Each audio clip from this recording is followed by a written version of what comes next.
உங்களை யாவரையும் இயேசு கிறிஸ்துவின் நாமத்தினால வாழ்த்துக்கள் சொல்லுகிறோம். கர்த்தர் தாமே உங்களை யாவரையும் கர்த்தர் ஆசீர்வதிக்கிறவராக இருக்கிறார். யெகோவா ராப்பா ஹீலிங் மினிஸ்ட்ரி மூலிமா உங்கள் மத்தியில் பேசும்படியாக கர்த்தர் கொடுத்த ஒரு கிருபைக்காக தேவனை ஸ்தோத்திரிக்கிறோம். இந்த வெள்ளக்குறோம் தேவனுடைய வார்த்தைக்கு நம்ம கடந்து போகலாம். உண்மையாக தேவனுடைய வார்த்தை நம்மளுக்கு வெளிச்சமாக இருக்கிறது. தேவனுடைய வார்த்தை நம்மளை எல்லாவற்றிலையும் நடத்தக்கூடியதாக இருக்கிறது. இந்த வார்த்தையை கேட்கும் போது இதன்படி நம்ம செயல்படும் போது கர்த்தர் நம்மளுக்கு ஒரு பெரிய காரியங்களை அவர் செய்கிறார் என்று சொல்லி நம்ம தேவனுடைய வார்த்தைக்கு தியானத்துக்கு என்று நம்ம போகலாம். அதுக்கு முன்பாக ஒரு நிமிடம் கண்களை மூடி நம்ம செவிக்கலாம். நேரத்தில் அன்பின் தேவனே உண்மை நாங்கள் ஸ்தோத்திரிக்கிறோம். அருமையான இந்த வேலையிலப்பா உங்களுடைய வார்த்தையை கொண்டு வந்து பேசும்படியாக கர்த்தர் கொடுத்த கிருபைக்காக தேவனை ஸ்தோத்திரிக்கிறோம். ராஜா, வேதத்தின் எல்லா காரியங்களும் எங்களுக்கு வெளிப்படுத்தும்படியாக நாங்கள் செபிக்கிறையா கேட்கிறோம். ஒவ்வொருடைய குடும்பங்களுடைய ஒவ்வொரு சபைகளும் கர்த்தர் ஆண்டவரே இந்த வார்த்தைகள் போய் ஆண்டவரே கிரியை செய்யும்படியாக நாங்கள் செபிக்கிறையா. ஆண்டவரே உங்களுடைய வார்த்தைகள் போய் வெறுமையாக வந்ததில்லை என்று வேத வசனம் சொல்லுகிறதையா. உங்களுடைய தூய கருத்தை நாங்கள் அர்ப்பணித்து நாங்கள் செபிக்கிறோம் என்ற ஜீவனுள்ள நல்ல பிதாவே, ஆமென். ஹல்லேலூயா. இந்த வெளியில கூட நம்மளுடைய தேவனுடைய வார்த்தைக்கு என்று நம்ம போகலாம். உண்மையாக தேவனுடைய வார்த்தை நம்மளுடைய எல்லாவற்றிலும் அது நம்மளை தேற்றக்கூடியதாக இருக்கிறது. அது ஆண்டவருடைய வசனம் நம்மளுக்கு சொல்லுகிறது, சத்தியத்தை அறிவீர்கள், சத்தியம் நம்மளை என்ன பண்ணுமா விடுதலை ஆக்கக்கூடியதாக இருக்கிறது. இனிமேல நம்ம எந்த அளவுக்கு நம்ம சத்தியத்தை அறிந்து கொள்ளுகிறோமோ, எந்த அளவுக்கு இந்த சத்திய வேத வசனத்துக்குள்ள சத்தியத்துக்குள்ள போகிறோமோ அந்த அளவுக்கு நம்ம என்ன பண்ணுகிறோம், விடுதலை பெற்றுக்கொள்ளுகிறவராக இருக்கிறோம். அப்போ நம்ம வேத வசனம் சொல்லுகிற சத்தியம் நம்ம என்னைக்கு அறிகிறோமோ, வேதத்துல இருக்கிற மகத்துவங்கள், வேதத்துல இருக்கிற இந்த ரகசியங்களை அறியும் போது மட்டும்தான் நம்ம ஒரு நன்மையான காரியத்தையும் ஒரு ஆசிர்வாதத்தை நம்மளால பெற்றுக்கொள்ள முடியும். இன்றைக்கு கூட நான் வேத வசனத்துல நான் சில விஷயங்களெல்லாம் நான் சுற்றி பார்க்கும் போது, ஆண்டோடத்தை ஜெபிக்கும் போது ஆண்டோடு கொடுத்த ஒரு வார்த்தை எனக்கு என்னன்னா, நம்ம தேவனால மன்னிக்கப்பட்டிருக்கிறோமா, ஏசப்பா மூலியமா நம்ம மன்னிக்கப்பட்டிருக்கிறோமா. மன்னிக்கப்படாத வாழ்க்கை எப்படி இருக்கிறது, மன்னிக்கப்பட்ட வாழ்க்கை எப்படி இருந்தது என்று வேதத்திலேருந்து நம்ம சில விஷயங்களை நம்ம பார்க்கலாம். இன்னைக்கு உண்மையாக தேவனிடத்துல மன்னிப்பு பெற்றவங்க, இரக்கம் பெற்றவங்க, தயவு பெற்றவங்க, அவங்க எல்லாவற்றிலையும் நன்மையிலையும் ஆசீர்வாதத்திலும் அவர்கள் இருக்கக்கூடியவர்களாக இருக்கிறாங்க. ஆனால் தேவனிடத்துல இன்னும் நம்ம மன்னிப்பு பெறல, இன்னும் நம்ம அந்த கசப்புத்தனத்திலையும் வைராகத்திலையும் உலகத்தின் அந்த காரியங்களை நம்ம இருந்தோம்னா நம்ம தேவனிடத்துல மன்னிப்பு பெற முடியாது. ஆனா நம்ம மன்னிப்பை நம்ம பெற்றுக்கொள்ளணும்னா அதுக்கு ஒரே ஒரு வழி இருக்கிறது. தேவன் நம்மளை என்ன பண்ணோம், எல்லாவற்றிலையும் அவர் மன்னிக்க நம்மளை ஏற்றுக்கொள்ள அவர் ரெடியா இருக்கிறாரு. நம்ம ஆயத்தமா ஆக வேண்டும். அவர் எப்படி இருக்கிறாரோ கிறிஸ்து அதே போல அதே சுபாவங்கள் அதே எண்ணங்கள் நமக்குள்ள இருக்கும் போது, அவர் எப்படி பிறர்களை மன்னித்தாரோ, பிறர்களை ஏற்றுக்கொண்டாரோ, பாவிகளை எப்படி ரட்சித்தாரோ, அதே போலதான் இன்னைக்கு நாங்களும் அந்த குணத்தோடு கூட அந்த குணத்தோடு நம்ம போகும்போதே நாமளும் அதே போல தேவன் நம்மளுக்கு எல்லாவற்றிலும் செய்யக்கூடியவராக இருக்கிறார். எடுத்து ஒரு வசனத்தை நம்ம வாசிக்கலாம். இங்க ஒரு காரியத்தை தேவன் வெளிப்படுத்துகிறார். இங்க ஒரு சத்திய வேதம் நம்மளுக்கு சொல்லக்கூடிய காரியமா இருக்கு. மத்திய விசேஷம் 9ஆம் அதிகாரம் 1, 2, 3 வசனங்கள் வரையும் நம்ம வாசிப்போம். அப்பொழுது அவர் படவில் ஏறி இக்கரை பட்டு தம்முடைய பட்டணத்திற்கு வந்தார். அங்கே படுக்கையிலே கிடந்த ஒரு திமிர்வாதக்காரனை அவரிடத்தில் கொண்டு வந்தார்கள். இயேசு அவர்களுடைய விசுவாசத்தை கண்டு திமிர்வாதக்காரனை நோக்கி மகனே திடன்கொள், உன் பாவங்கள் உனக்கு மன்னிக்கப்பட்டது என்றார். உன் பாவங்கள் உனக்கு மன்னிக்கப்பட்டது என்று சொன்னார். அப்பொழுது வேத பாரகரில் சிலர் இவன் தேவ தூஷணம் சொல்லுகிறான் என்று தங்கள் உள்ளத்தில் சொல்லிக் கொண்டார்கள். ஆமென். ஹல்லேலூயா. கர்த்தருக்கு ஸ்தோத்திரம். இந்த வேத வசனம், இந்த சத்திய வசனம் நம்மளுக்கு என்ன சொல்லுகிறது என்று பார்க்கும்போது, இந்த இடத்துல ஆண்டவர் இயேசு கிறிஸ்து அந்த வழியாக வரும்போது அங்க ஒரு காரியம் அவர் பார்க்கக்கூடியவராக இருக்கிறார். அங்க ஒரு திமிர்வாதக்காரன் அவன் இருக்கிறான். அவன் படுத்த படுக்கையாக இருக்கிறான். அவனுக்கு எழுந்து நடக்க முடியாது. அவனால் எதுவுமே செய்ய முடியாது. அவனை எப்படி அவனை இன்ட்ரடியூஸ் பண்றாங்கன்னா, ஒரு திமிர்வாதக்காரன் என்று அவனை அந்த இடத்துல சொல்லக்கூடிய ஒரு காரியம் நம்ம பார்க்கிறோம். அடுத்தது பார்க்கும்போது அவனுடைய எல்லா அக்கிரமங்களையும் பாவங்களையும் கர்த்தர் என்ன பண்ணுகிறாரு, மன்னிக்கிறவரா இருக்கிறார். அவனை குணமாக்குறவரா இருக்கிறார். அவனை ரட்சிக்கிறவரா இருக்கிறார் தேவன்.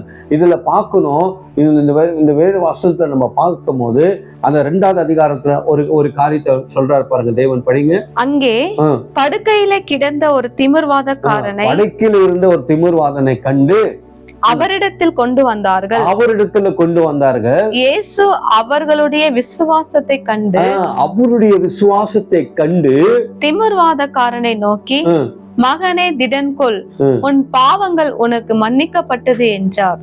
மகனே திடன்கொள், உன் பாவங்கள் உனக்கு மன்னிக்கப்பட்டது, உன்னுடைய பாவங்கள் மன்னிக்கப்பட்டது என்று அந்த இடத்துல சொல்லப்பட்டிருக்கு. முதலாவது அவர் அந்த இடத்துல இயேசு கிறிஸ்து இடத்துல அவர்களை கொண்டு வரும்போது அவருடைய விசுவாசத்தை அவர் ஆண்டவர் பார்க்கிறாரு. ரெண்டாவது இவன் 10 படிக்கல இருக்கிறான். இவனுக்கு சொல்லக்கூடிய காரியம் என்றால், அந்த திமிர்வாத காரனை பார்த்து ஆண்டவர் பேசுகிற காரியம் என்றால், உன்னுடைய அக்கிரமங்கள் உன்னுடைய பாவங்கள் எல்லாம் உனக்கு மன்னிக்கப்பட்டது என்று சொல்லப்படுகிறது. அந்த காரியத்தை அவன் பெற்றுக்கொண்ட பிறகு அவன் என்ன அணுகிறான் என்றால், அவன் குணமாகிறவனா இருக்கிறான். அவன் எழுந்து நடக்கிறவனாய் காணப்படுகிறான். அப்ப பாருங்க, இயேசு கிறிஸ்து கையில முடியாத காரியம் ஒன்றுமே இல்லை. அவரால் செய்ய முடியாத ஒரு காரியமே இல்லை.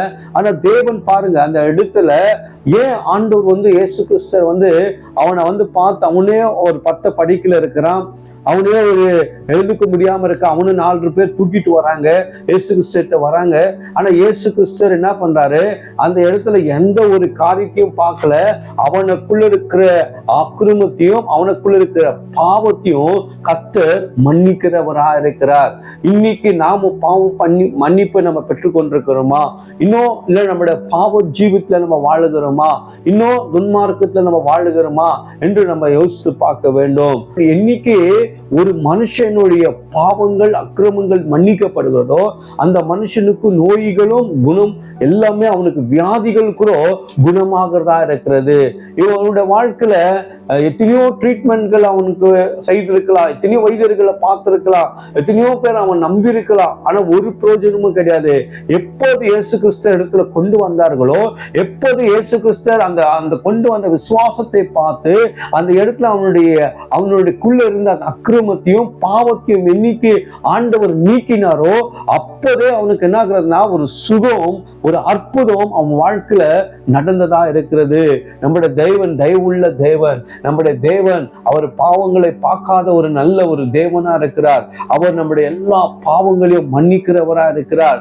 தேவன் நம்முடைய எல்லா அக்கிரமங்களையும் மன்னிக்கிற ஒரு தேவனா இருக்கிறார். ஆனா இன்றைக்கு நம்முடைய வாழ்க்கையில இன்னைக்கு எப்ப நம்முடைய வாழ்க்கையில என்ன ஆகுறதுனால், வியாதிகளும் பிரச்சனைகளும் போராட்டங்களும் இந்த மாதிரி நிந்தைகளும் எல்லாமே காரியங்கள் இருக்கிறது.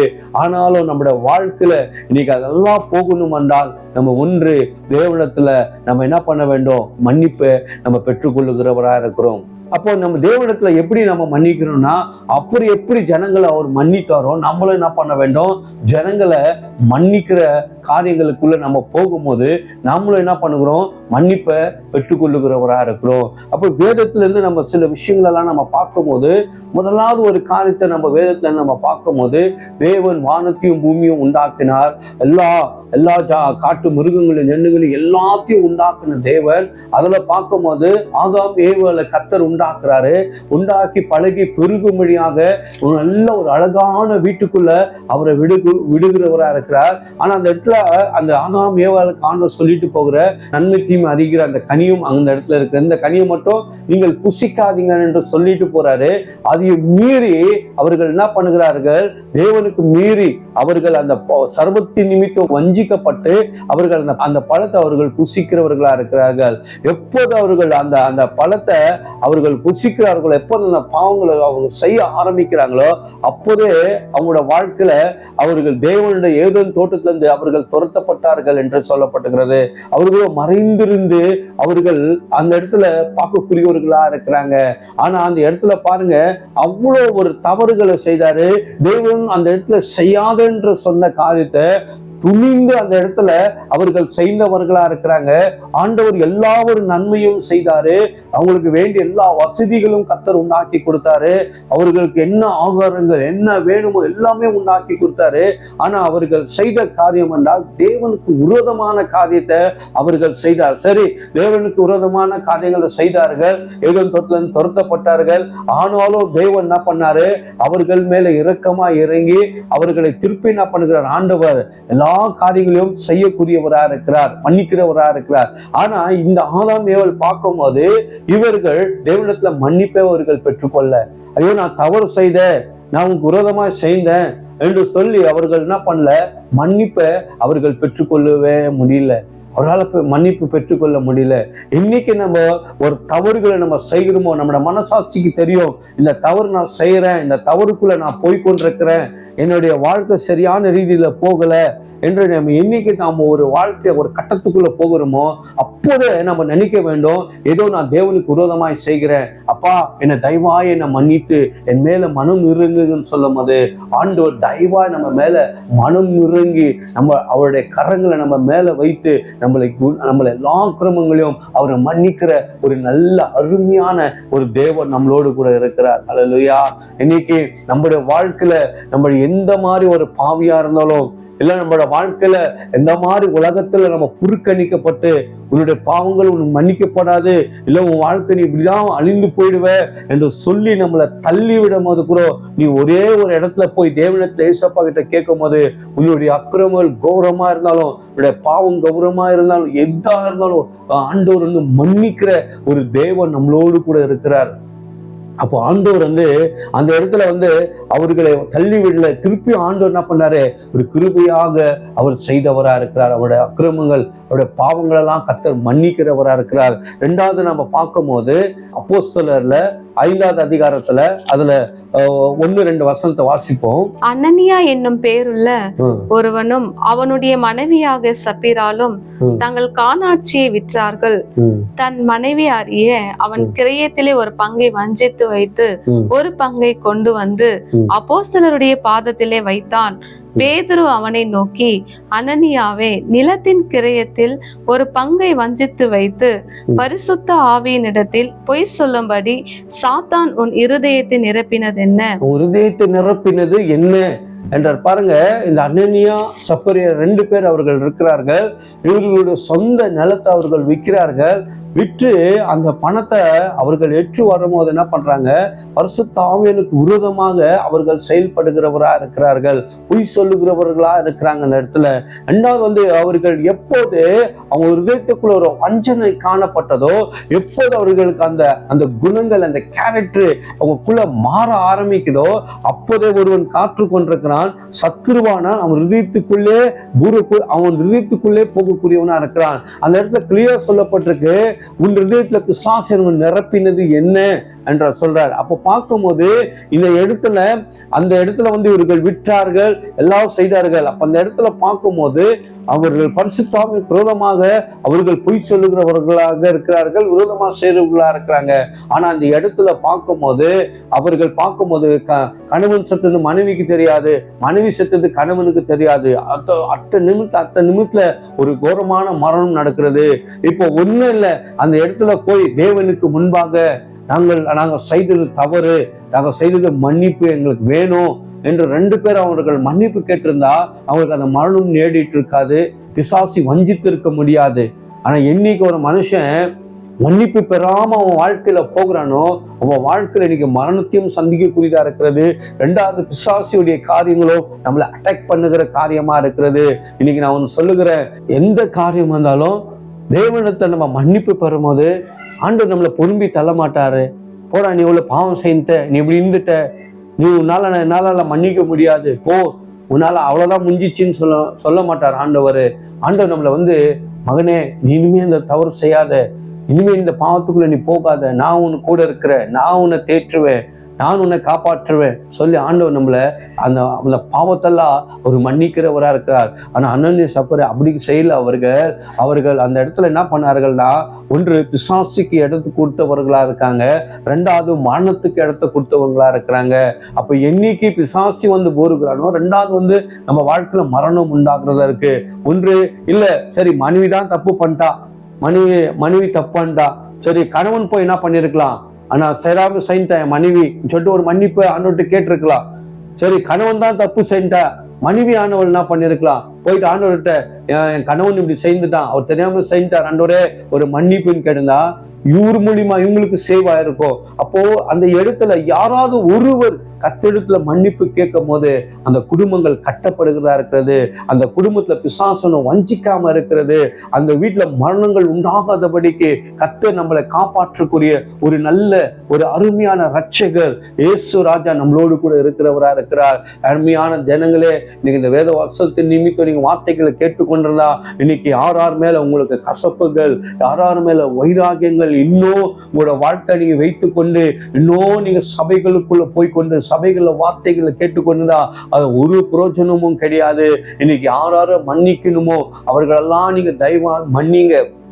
யார் மேல, உன்னோட சகோதரி மேல, உன் சகோதரன் மேல, இல்ல உன் தாயின் மேல, உன் தகப்பன் மேல, இல்ல மாமியார் மேல எந்த ஒரு கசப்புகளோ அப்படி வைத்துக் கொள்ளாதபடிக்கு எல்லாமே கிறிஸ்து நம்மளுக்காக எப்படி அவர் மன்னித்து இறங்கினாரோ அதை போல நம்மளும் இறங்கக்கூடியவராக இருக்க வேண்டும். அப்ப பாருங்க, நன்னனிய சப்பரோட வாழ்க்கை நடந்தது போல இன்னைக்கு நடக்காதபடிக்கு ஆண்டவரிடத்துல நம்ம செய்தோம். ஆனா நம்ம தவறுகளை ஆண்டவர்கிட்ட மன்னிப்பு நம்ம கேட்கிறவர்களா இருக்க வேண்டும்.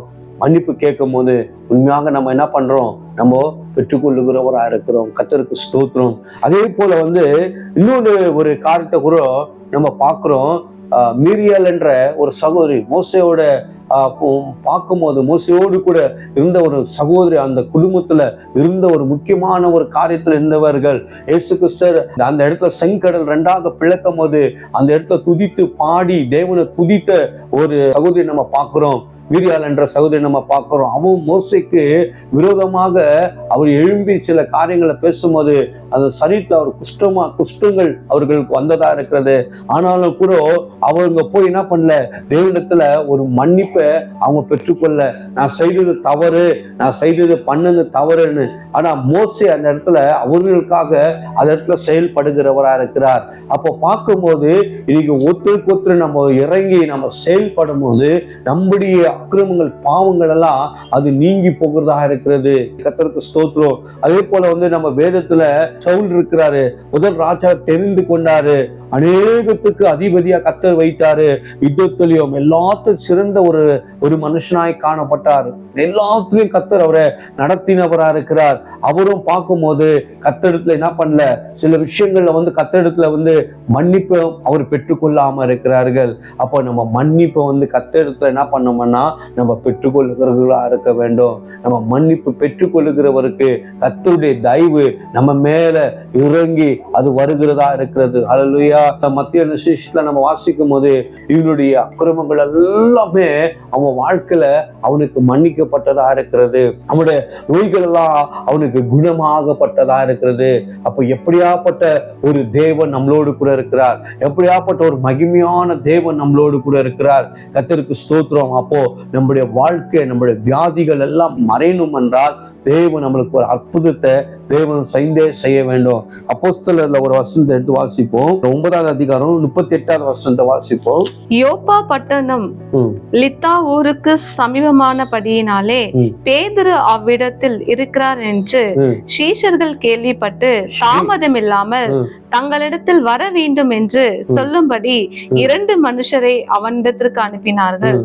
பேதுரு எழுந்து அவர்களுடனே கூட போனான். அவன் போய் சேர்ந்த பொழுது அவர்கள் அவனை மேல் வீட்டுக்கு அழைத்து கொண்டு போனார்கள். அப்பொழுது விதவைகள் எல்லாரும் அழுது தொற்கால் தங்களுடனே கூட இருக்கையிலே செய்திருந்த அங்கிகளையும் வஸ்திரங்களையும் காண்பித்து அவனை சூழ்ந்து நின்றார்கள். பேதுரு எல்லாரையும் வெளியே போக செய்து முழங்கார் படியிட்டு ஜெபம் பண்ணி பிரேதத்தின் புறமாய் திரும்பி, தபித்தாலே எழுந்திரு என்றான். அப்பொழுது அவள் தன் கண்களை திறந்து பேதுருவை பார்த்து உட்கார்ந்தாள். ஆமென். ஹல்லேலூயா. இப்ப பாருங்க, இந்த இடத்துல பேதுரு கூட ஒரு அற்புதம் செய்றார். அந்த இடத்துல பார்க்கும்போது அந்த இடத்துல விதவிகள் எல்லாம் அழுந்து கொண்டு இருக்கும் போது எல்லாரையும் அவர்கள் அனுப்பிட்டு அந்த இடத்துல பார்க்கும்போது அவர் முழங்கால் படியிட்டு அந்த இடத்துல அந்த சகோதரிக்காக அவர் என்ன பண்ணுகிறாரு, அவர் ஜெபிக்கிறவராய் காணப்படுகிறார். அந்த இடத்துல விண்ணப்பிக்கும் போது ஜெபிக்கும் போது அந்த இடத்துல ஒரு அற்புதங்கள் நடக்கக்கூடியதாக இருக்கிறது. ஹல்லேலூயா. அந்த இடத்துல அவர்கள் உயிரோடு எழுப்பின ஒரு காரியத்தை நம்ம பார்க்கக்கூடியவர்களா இருக்கிறோம். கர்த்தருக்கு ஸ்தோத்திரம். அதுலயே நீங்க அந்த அப்போஸ்தலர்ல அதுலயே இன்னும் மேல ஒரு வசனத்தை நம்ம வாசிப்போம். அதுல இன்னொரு மனுஷன் இருக்கிறான். அவனுக்கு போய் தேவன் என்ன பேதுரு என்ன பண்ணுகிறாரு, அற்புதத்தை அந்த இடத்துல செய்யக்கூடியவரா இருக்கிறார். இப்போ வசனம் மேல வசனத்தை வாசிப்போம். அப்போஸ்தலர் 9:37 வசனத்தை வாசிப்போம். அந்நாட்களில் அவள் வியாதிப்பட்டு மரணம் அடைந்தாள். அவளை குளிப்பாட்டி மேல் வீட்டிலே கிடைத்து வைத்தார்கள். குளிப்பாட்டி மேல் வீட்டுல அவர்களை வைத்தார்கள். அப்ப பாருங்க, தேவன் அந்த இடத்துல ஒரு மரித்த ஒரு சடலத்தையோ அந்த இடத்துல எழுப்புக்குரிய ஒரு காரியம் அந்த இடத்துல நடக்கப்பட்டதா இருக்கிறது. அப்ப பாருங்க, அந்த இடத்துல நடந்த ஒரு காரியம் என்னென்றால், அந்த இடத்துல பேதுரு முழங்கால் படிட்டு அந்த இடத்துல அவர்கள் அங்கிருந்த ஜனங்கள் எல்லாம் அனுப்பிட்டு அவர் அதுல போய் அவர் என்ன பண்றார், முழங்கால நின்று அவர் எப்போது அதுல ஜெபிக்கிறாரோ, எப்படியெல்லாம் ஜெபித்தார், அந்த இடத்துல ஜெபிக்கும் போது ஜெபித்தாலே நின்று அவர் எழுப்பும் போது அந்த சடலம் உயிரோடு எழும்பி வரக்கூடியதாக இருக்கிறது. அல்லேலூயா. இன்னைக்கு கர்த்தர் இன்னைக்கு நம்ம என்ன பண்ணோம், ஊழியக்காரர்கள் இன்னைக்கு இப்படியாக ஒரு ஜெபிக்கிறவர்களா காணப்பட வேண்டும். இன்னைக்கு நம்மளோட வாழ்க்கையில சில தவறுகளை நம்ம செய்கிறோம், சில தவறுகளை நம்ம உழுகிறோம், சில காரியங்களை நம்ம உழுகிறோம். ஆனா இன்னைக்கு நம்ம சிலர் என்ன பண்றாங்கன்னா, அவன் என்ன பாவம் செய்தானோ, அவன் என்ன அக்கிரமம் செய்தானோ, அவனுக்கு இப்படி வந்து விட்டது, அவனுக்கு அப்படி ஆகிவிட்டது என்று நிறைய பேர்கள் தூத்தி நம்மள என்ன பண்றாங்க, சொல்லக்கூடியவர்களா இருக்காங்க. ஆனா நம்மளுக்காக உண்மையா இன்னைக்கு ஜெபிக்கிறவங்க கிடையாது, இன்னைக்கு உண்மையா நம்மளை தூக்கி விடுறவங்க கிடையாது, உண்மையாக நம்மளை தேற்றுறவங்க இந்த உலகத்துல கிடையாது. ஆனா நம்மளை தேற்றணும், நம்மளை நடத்தணும் என்றால் அது தேவன், அவர்தான் நல்ல மேய்ப்பனாக நம்மளுக்கு அவர் இருக்கக்கூடியவரா இருக்கிறார். அப்ப பாருங்க, பேதுரு கூட இந்த இடத்துல அவர் போய் முழங்கால் படியிடும் போது அந்த இடத்துல அற்புதங்கள் செய்யக்கூடியதா இருக்கிறது, அற்புதங்கள் நடந்தக்கூடியதா இருக்கிறது. அப்போ நம்ம என்ன பண்ண வேண்டாம், நம்முடைய வாழ்க்கையில அற்புதங்களை பெறணும் என்றால் ஒருவர் நம்மளுக்காக ஜெபிக்க வேண்டும். நம்ம தேவனத்துல மன்னிப்பு பெற்றுக் கொள்ளுகிறவரா இருக்க வேண்டும். அடுத்தது இன்னொரு வசனம் வாசிப்போம். 2 கொரிந்தியர். இந்த கொரிந்தியர் சபைக்குள்ள எப்படியெல்லாம் ஜனங்கள் இருந்தாங்க என்று பவுல் அந்த இடத்துல சுற்றி காட்டுகிறாரு. 2 கொரிந்தியர் அதுல 2வது அதிகாரம் 9ல இருந்து படிங்க. 9ல இருந்து, நீங்கள் எல்லாவற்றிலேயும் கீழ்ப்படிந்திருக்கிறீர்களோ என்று உங்களை சோதித்து அறியும்படி இப்படி எழுதினேன். உங்களை சோதித்து அறியும்படி நான் இப்படி எழுதினேன். எவனுக்கு நீங்கள் மன்னிக்கிறீர்களோ, இங்கதான் வருகிறார், எவர்களை நீங்க மன்னிக்கிறீர்களோ அவனுக்கு நானும் மன்னிக்கிறேன், நானும் அவர்களுக்கு மன்னிக்கிறேன். மேலும் எதை நான் மன்னித்திருக்கிறேனோ, எவைகளை நான் மன்னித்திருக்கிறேனோ அதை உங்கள் நிமித்தம் கிறிஸ்துவனுடைய சன்னிதானத்திலே மன்னித்திருக்கிறேன். கிறிஸ்துவின் சன்னிதானத்தில் அவர்களுக்கு என்ன பண்ணிருக்கேன், நான் மன்னித்திருக்கிறேன். சாத்தானாலே நாம் மோசம் போகாதபடிக்கு, இப்பதான் வருகிற, சாத்தானால் நம்ம மோசம் போகாதபடிக்கு அப்படி செய்தேன். பாருங்க, தேவனுடைய சன்னிதானத்துல போய் இந்த இடத்துல கொரிந்தியர் சபைக்கு அப்போஸ்தலனாக பவுல் பேசுகிற காரியம் என்றால், நீங்க இவைகளெல்லாம் நான் மன்னித்திருக்கணும், அவைகளெல்லாம் என்ன பண்ணும், நீங்களும் என்ன பண்ணும், மன்னிக்கணும் என்றார். அப்போ ஒரு ஊழியக்கார் அந்த இடத்துல ஒரு போதிக்கிறவர், ஒரு ஜெபிக்கிறவர், ஒரு நல்ல ஊழியர் எப்படி இருக்கணும் என்றால், எல்லா விஷயத்திலையும் அவர் மன்னிக்கிறவரா இருக்கணும், மன்னிக்கிற ஒரு சுவாங்கத்துல இருக்கணும். இன்னைக்கு ஒரு சபைக்குள்ள ஒரு விசுவாசி எதனா தவறு செய்து விட்டால், இல்ல ஒரு தெரியாம ஒரு காரியத்தை செய்து விட்டால், அந்த விசுவாசிகளை மன்னிக்கிறதே கிடையாது, அந்த விசுவாசிகளுக்கு அவர்கள் மன்னிப்பு கொடுக்கிறதே கிடையாது. இப்படியாவது அவங்கள தூற்றி அவங்கள வஞ்சித்து இன்னைக்கு பேசக்கூடியவர்கள் அதிகமா இருக்கிறார்கள். ஆனா இந்த இடத்துல சொல்றார், பவுல் சொல்றார், நீ எவைகளெல்லாம் மன்னிக்கிறீர்களோ அவரு கிறிஸ்துக்குள்ள உங்களை அவர் மன்னிக்கிறவரா இருக்கிறார். அப்போ தேவனுடைய சன்னிதானத்துக்கு போங்க, அவரிடத்துல முழங்கால் படியிடுங்க, ஆண்டவரே நான் எந்த தவறு செய்தாலும் என்னை நீங்க மன்னிங்க ஆண்டவர் சொல்லும் போது உங்களுடைய மன்னிப்புக்கு ஆண்டவர் ஒரு விடுதலை கொடுக்கக்கூடியவரா இருக்கிறார். ஒன்று புரிந்து கொள்ள வேண்டும், பிசாசிக்கு மன்னிக்கிற குணம் கிடையாது. அவன் யாரையும் மன்னிக்க மாட்டான், அவன் எல்லாரையும் வஞ்சனைக்குள்ள தள்ளுவான், மோசத்துக்குள்ள தள்ளுவான். இன்னும் நம்மளை தூண்டி விட்டு அவர்களை மன்னிக்காதீங்க, அவர்களுக்கு நீ நல்லது செய்யாத, அவருக்கு இப்படியா சொல்லாத என்று நம்மளை தூண்டி விட்டு அவன் வேடிக்கை பார்க்கிறவனா இருக்கிறான். ஆனா கிறிஸ்துவோ இயேசுவோ நம்முடைய எல்லாத்தையும் மன்னித்து நம்மளை அரவணைத்து ஏற்றுக்கொள்ளுகிற ஒரு அருமையான ஒரு இரட்சகர் நம்மளோடு கூட இருக்கிறார். ஹல்லேலூயா, கர்த்தருக்கு ஸ்தோத்திரம். ஹல்லேலூயா. அப்போ நம்முடைய வாழ்க்கையில இன்னைக்கு உண்மையான அந்த குணங்கள் இருக்கிறதா, கிறிஸ்துவின் அன்பு நமக்குள்ள இருக்கிறதா, கிறிஸ்துவின் அந்த சுபாவம் நமக்குள்ள இருக்கிறதா என்று நம்ம பார்க்க வேண்டும். நம்ம மன்னிக்கிற ஒரு நல்ல ஜனமாக நம்ம காணப்படும் போது, விசுவாசியா காணப்படும் போது தேவன் நம்மளை எல்லாவற்றையும் நடத்தக்கூடியவரா இருக்கார். ஒரே ஒரு காரியத்தை சொல்லி நான் ஜெபிக்க போறேன். ஒரு மனிதன் இருந்தான், அந்த ஒரு கிராமத்துக்குள்ள அவன் நல்ல ஒரு கார் பிஸ்னஸ் அவன் பண்ணிக்கொண்டு, காரை வைத்து கொண்டு அநேக பிஸ்னஸ்கள் அவன் பண்ணி கொண்டிருக்கும் போது அந்த ஊர் ஜனங்கள்லாம் இவனை நம்பி என்ன பண்ணுவாங்கன்னா, சில கார்கள் எல்லாம் அவன்கிட்ட ரிப்பேரிக்கு எல்லாம் செய்யறதுக்கெல்லாம் கொடுப்பாங்க. எல்லாம் கொடுக்கும் போது எல்லாருக்கிட்டையும் என்ன பண்ணுவானா, வஞ்சனியமா அவன் சம்பாதிக்க ஆரம்பிக்கிறானா. 1க்கு 2 சொல்லி அந்த பணத்தை அவன் என்ன பண்ணுவானா, வாங்க ஆரம்பிக்கிறானா. அப்போ வாங்கும் போது என்ன ஆகுதுன்னா, ஒரு வீட்டுக்காரும் இவன் ஒரு நல்லவன் கிடையாது, இவன் வஞ்சிக்கிறவன், இவன் மோசமானவன் இப்படி என்று சொல்லி அவனோட எல்லாமே தூத்தி அவனை சபிக்கிற ஒரு காரியம் காணப்படுகிறதா இருக்கு. இவன் இடத்துல போனா டபுளா பணம் கேட்கிறான், வஞ்சிக்கிறான், மோசம் பண்றான் என்று சொல்லி இவனை என்ன பண்றாங்க, இந்த ஊர் ஜனமே இவனுக்கு ஒரு பேரு இவனுக்குள்ள சூட்டப்பட்டதா இருந்தது.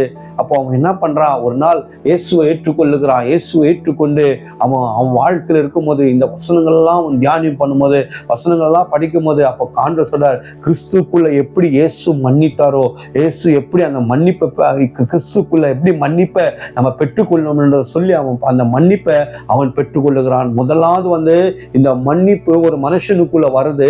இந்த மன்னிப்பை எடுத்துக்கொண்டு என்ன பண்றான், அவன் வாழ்க்கையில அவன் யோசிக்கிறான், யாராருக்கு நான் மோசமாய் சம்பாதிச்சேன், யாராருக்கு நான் மோசம் பண்ணேன், யாராருக்கு நான் துரோகம் பண்ணேன் என்று சொல்லி அவன் யோசிக்கிறான். யோசிக்கும் போது ஒவ்வொரு வீட்டுக்குள்ள போய் ஒவ்வொரு வீடும் கதவு தட்டுறான். ஒரு வீடும் கதவு தட்டி என்ன பண்றான், உங்களுக்கு நான் ஏதாச்சும் நான் தவறா செஞ்சா என்னை மன்னிச்சிடுங்க, நான் இனிமே அந்த காரியத்துக்குள்ள போக மாட்டேன்னு எத்தனை பேர் இருக்கிறாங்களோ அத்தனை பேர் வீட்டுலையும் போய் அவன் என்ன பண்றான், மன்னிப்பை பெற்றுக்கொண்டான். முதலாவது தேவன்கிட்ட மன்னிப்பு கேட்டான். அப்புறம் 2வது மனுஷர்கள் மூலியமா அவன் என்ன பண்றான், ஒரு தயவை அவன் பெற்றுக்கொள்ளுகிறவனா இருக்கிறான். அப்போ அவனுக்கு என்ன இருக்கு, அந்த துரோகம், அந்த மோசம்ன்ற காரியம் நீங்கி அவன் ஒரு நல்ல ஒரு பரிசுத்தவனாக, ஒரு உண்மையான மனுஷன் என்று பேர் வாங்கினான் என்று சொல்லப்படுகிறது. என்னைக்கு ஒரு மனுஷனுடைய வாழ்க்கையில பாவம் மன்னிக்கப்படுகிறதோ, அக்கிரமம் மன்னிக்கப்படுகிறதோ, அவன் நீதியா இருப்பான், நேர்மையா இருப்பான். இன்னைக்கு குடும்பங்களுக்குள்ள இன்னைக்கு சகோதரன் மூலியமா இன்னும் மன்னிக்கப்படல, இன்னும் சகோதரி நம்ம மன்னிக்கல, அப்படியாக நம்ம இருக்கக்கூடாது. கிறிஸ்து எப்படி நம்மளை ஒரு தடவை 7 தடவை 70 தடவை நம்ம எப்படி மன்னிக்க சொல்றாரோ அந்த மாதிரி நம்ம மன்னிக்கிற ஒரு குணத்துக்குள்ள போகும்போது நம்முடைய எல்லா அக்கிரமங்களையும் பாவங்களையும் நீக்கி நம்மளுக்கு நல்ல ஒரு மன்னிப்பை கொடுக்கிற ஒரு இயேசு ராஜா நம்மளோடு இருக்கார். கர்த்தர் தாமே இந்த வார்த்தைகளை கர்த்தர் ஆசீர்வதிப்பாராக.